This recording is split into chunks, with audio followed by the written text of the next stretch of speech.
NEET paper leak को लेकर कांग्रेस का उग्र प्रदर्शन, शिक्षा मंत्री धर्मेंद्र प्रधान का फूंका पुतला।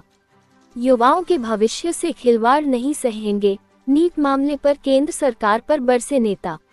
नीट पेपर लीक मामले को लेकर आज अजमेर में कांग्रेस कार्यकर्ताओं ने जोरदार विरोध प्रदर्शन किया, जिसमें कांग्रेस कमेटी देहात अध्यक्ष एवं किशनगढ़ विधायक विकास चौधरी के नेतृत्व में कार्यकर्ताओं ने केंद्रीय शिक्षा मंत्री धर्मेंद्र प्रधान का पुतला फूंककर केंद्र सरकार के खिलाफ जमकर नारेबाजी की।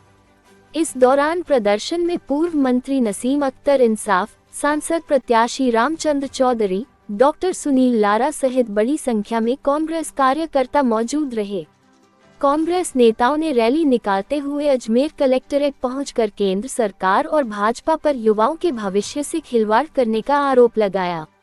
नेताओं ने कहा कि लगातार हो रहे पेपर लीक मामलों से लाखों छात्रों का भविष्य अंधकारमय हो रहा है, लेकिन केंद्र सरकार जिम्मेदारी लेने से बच रही है। कलेक्ट्रेट के बाहर कार्यकर्ताओं ने शिक्षा व्यवस्था में पारदर्शिता की मांग को लेकर जोरदार प्रदर्शन किया। इस दौरान कांग्रेस कार्यकर्ताओं ने केंद्रीय शिक्षा मंत्री का पुतला दहन कर अपना विरोध जताया, जिससे माहौल काफी गर्मा गया। अपने आसपास क्षेत्र की ताज़ा खबरों से अपडेट रहने के लिए बने रहिए क्राइम राजस्थान न्यूज चैनल के साथ।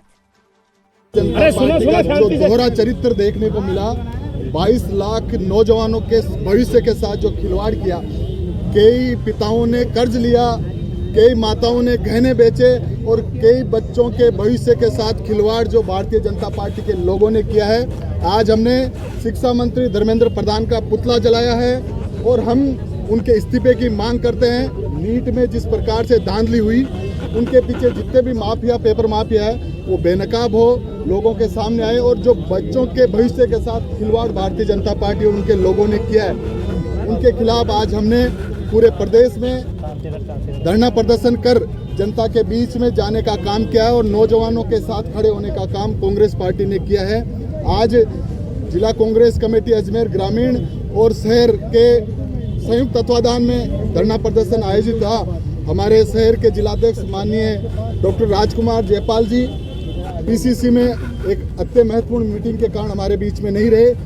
उसके साथ हमारे पूर्व मंत्री नसीम जी, नसीराबाद से पूर्व विधायक रामनारायण जी, हमारे प्रत्याशी युवा नेता भाई शिव प्रकाश गुर्जर जी, हमारे सांसद प्रत्याशी डेरी के सदर सम्मानीय रामचंद्र जी सहित सारे वरिष्ठ जन, शहर और देहात के लोग आए और निश्चित तौर पर राहुल गांधी जी का जो सपना युवाओं के प्रति है, उसको धूमिल करने का काम भारतीय जनता पार्टी और नरेंद्र मोदी जी की सरकार करने का काम किया है। सबसे बड़ी बात, पेपर लीक की घटना इस राजस्थान की धरा से होती है।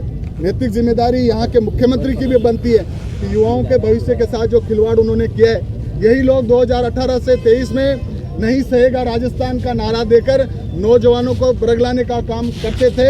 आज उनकी कथनी और करनी में साफ अंतर आ गया है कि ये लोग केवल बातें करते हैं, भाषण देते हैं, नौजवानों के भविष्य के साथ लगातार ये खिलवाड़ करने का काम कर रहे हैं। आज हम पूरे प्रदेश के नौजवानों के साथ खड़े हैं, हमारे जिले के नौजवानों के साथ खड़े हैं। निश्चित तौर पर उनको न्याय मिले, उनका भविष्य सुरक्षित रहे, इसके लिए कांग्रेस पार्टी का हर कार्यकर्ता दृढ़ संकल्प के साथ आज कलेक्टर के सामने आया है और ये बात दूर तक जाएगी। आज प्रदेश कांग्रेस कमेटी के अध्यक्ष के निर्देश पर जिला में प्रदर्शन किया गया। 22 लाख युवाओं के भविष्य के साथ जो खिलवाड़ हुआ है, नीट की परीक्षा जो रद्द हुई है, उसके तहत ये कहते थे ना कि कथनी और करनी है, कि बीजेपी की कथनी और करनी सबके सामने युवाओं के साथ भविष्य जो नौजवान के परिवार के लोग जमीन बेचकर और कर्ज लेकर, माता बहन ने गहने बेचकर बच्चों को पढ़ाने के लिए नीट की एग्जाम दिलाते हैं। तो आज जब एग्जाम दिल गए, उसके बाद पता चलता है कि नीट की परीक्षा रद्द करी गई। उन युवाओं के दिल पर क्या गुजरेगी, उन माता पिता के दिल पर क्या गुजरेगी। और हमारी यही मांग है, धर्मेंद्र प्रधान केंद्रीय शिक्षा मंत्री इस्तीफा दे, अपनी नैतिक जिम्मेदारी ले, एनटीए को भंग किया जाए। एनटीए को भंग होना जरूरी है, एनटीए को भंग किया जाए और भविष्य में कभी भी, आने वाले समय में कभी भी भविष्य में पेपर लीक नहीं हो। पेपर लीक माफियाओं पर सख्त सख्त कार्रवाई होनी चाहिए। ऐसा कानून बने कि पेपर लीक के बारे में कोई सोच नहीं सके। ये सरकारों की जिम्मेदारी दोनों जगह, केंद्र में और राज्य में, दोनों में बीजेपी की सरकार, इनकी नैतिक जिम्मेदारी है। ऐसे पेपर लीक माफियाओं पर सख्त से सख्त कार्रवाई हो, ऐसी घटना की पुनरावृत्ति नहीं होनी चाहिए। धर्मेंद्र प्रधान जी का पुतला फूंका गया जिला कांग्रेस कमेटी के द्वारा, और हम सब लोग उसमें शामिल हुए, क्योंकि कांग्रेस पार्टी हमेशा युवाओं के हितों के साथ खड़ी है।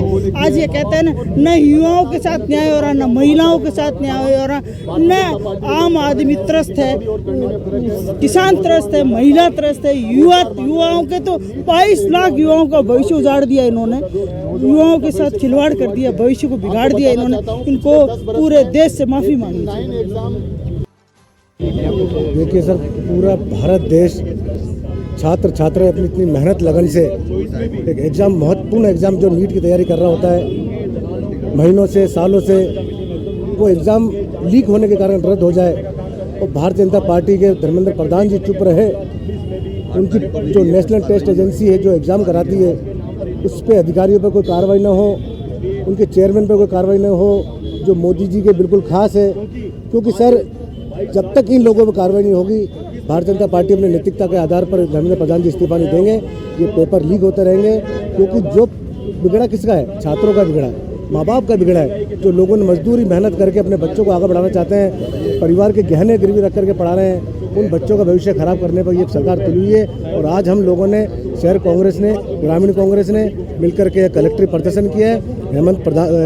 धर्मेंद्र प्रधान जी का पुतला जलाया। अगर तुरंत उन्होंने इस्तीफा नहीं दिया और बच्चों को न्याय नहीं मिला तो हमारा प्रदर्शन और ये हमारा धरना जारी रहेगा। डॉक्टर सुनील लारा, सचिव राजस्थान प्रदेश कांग्रेस कमेटी। आज भारतीय जनता की पार्टी के कथनी और करनी में अंतर उजागर हो गया है, और आज वो भाजपा के प्रवक्ता धर्मेंद्र प्रधान सभी नंगे हो गए एक तरह से। उनको पूरे देश की जनता से माफ़ी मांगनी चाहिए, और 22 लाख विद्यार्थियों से भी उनके साथ जो खिलवाड़ हुआ है उनसे माफ़ी मांगनी चाहिए, और हर एक विद्यार्थी को 1-1 लाख का हर्जाना देना चाहिए, क्योंकि अब दोबारा तैयारी करेंगे तो 1-1 लाख खर्चा आएगा उनका।